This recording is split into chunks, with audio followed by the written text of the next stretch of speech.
এই অফিসের কর্ণধার হিসেবে আমি নিজে যেমন আমার প্রত্যাশা থাকবে আমার সঙ্গে আমার সহকর্মী প্রত্যেকে তেমন হবে। আমি সুস্পষ্টভাবে পাবলিকলি ঘোষণা করতে চাই আমার পেশাগত দায়িত্ব পালন করে এবং আমার সারা জীবনে কোনোদিন বিন্দুমাত্র অসততা ছিল না এবং rest of my life not as an attorney general আমি সারা জীবন সেই নীতিতে অটল থাকব।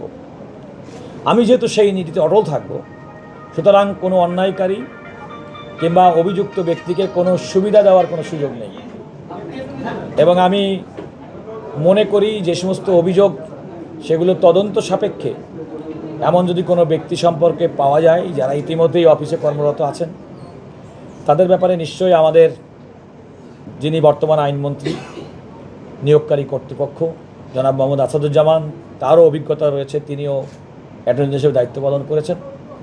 আমি সেক্ষেত্রে সরকারকে, আইন মন্ত্রণালয়কে তাদের সম্পর্কে রিপোর্ট করব যদি কোনো দুষ্ট ব্যক্তি এবং দুষ্ট চক্র থেকে থাকে। এটা হচ্ছে যারা নিয়োগপ্রাপ্ত ব্যক্তি তাদের সম্পর্কে।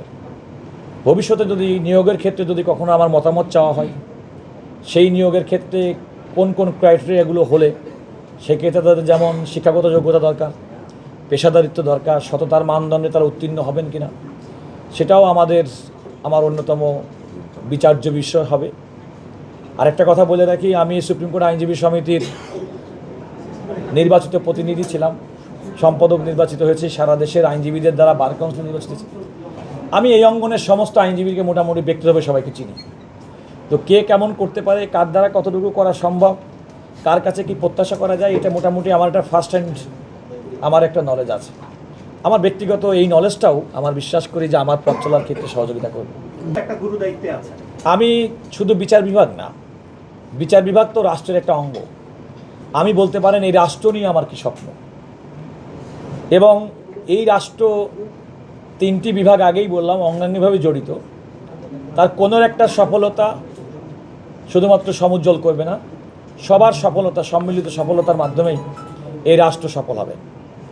আমি একজন বাংলাদেশের নাগরিক হিসেবে একটা ক্ষুধা দারিদ্র্যমুক্ত বাংলাদেশ যেমন দেখতে চাই, মানুষের মুখে হাসি ফোটাতে চাই, আইন অঙ্গনের মানুষ হিসেবে আমি চাই ন্যায় বিচার প্রতিষ্ঠিত হোক, প্রত্যেকটা মানুষ সুবিচার পাক, কেউ কোনো কারণে যেন বিচার বিভাগ কর্তৃক কোনো রকম অবিচারের শিকার না হয়।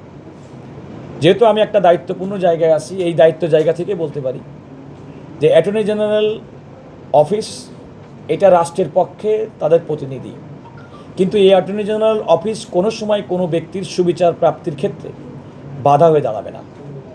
অ্যাটর্নি জেনারেল হিসেবে আমার কর্মক্ষমতার মধ্যে বার কাউন্সিলের চেয়ারম্যান হিসেবে দায়িত্ব পালন করার সুযোগ আছে, এনরোলমেন্ট কমিটির সদস্য হওয়ার সাংবিধানিক এবং আইনি বিধান আছে। সুতরাং তরুণ শিক্ষার্থীদের যে স্বপ্ন যত দ্রুততম সময়ের মধ্যে বার কাউন্সিলের পরীক্ষা দিয়ে কম্পিটিটিভ এক্সামের মাধ্যমে আইনজীবী হওয়া, সেই স্বপ্ন পূরণটাও যত তাড়াতাড়ি হয় সেটাও আমার অন্যতম লক্ষ্য থাকবে। সুতরাং এক কথায় একটা বাংলাদেশ দেখতে চাই, যে বাংলাদেশের স্বপ্ন আমরা যখন পাবলিকলি বলি, যে কথাগুলো বলি, সেরকম একটা বাংলাদেশ দেখতে চাই।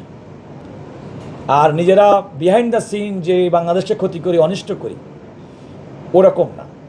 আমরা যেটা ভিজুয়ালাইজ করি যে এমন একটা স্বপ্নের বাংলাদেশ দেখতে চাই, এমন একটা বাংলাদেশ দেখার স্বপ্ন মানুষ হিসেবে আমার রয়েছে।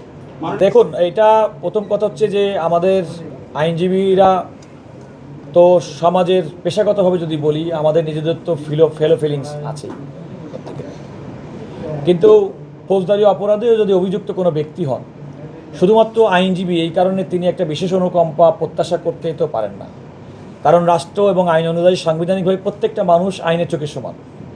তো যদি কোনো কারণে আমি আইনজীবী হিসেবে কোনো একটা যদি অপরাধে যদি অন্য একজন সাধারণ নাগরিক অভিযুক্ত হন, তাহলে শুধুমাত্র আইনজীবী এই কারণেই আমার বিশেষ অনুকম্পা পাওয়ার কোনো সুযোগ নেই। তবে কোনো আইনজীবী যদি কোনো কারণে অন্যায়ভাবে গ্রেপ্তার হয়ে থাকেন, কোনো হয়রানির শিকার হতে পারেন, সেটা কোনো নাগরিকও হবেন না, এটাই আমার প্রত্যাশা।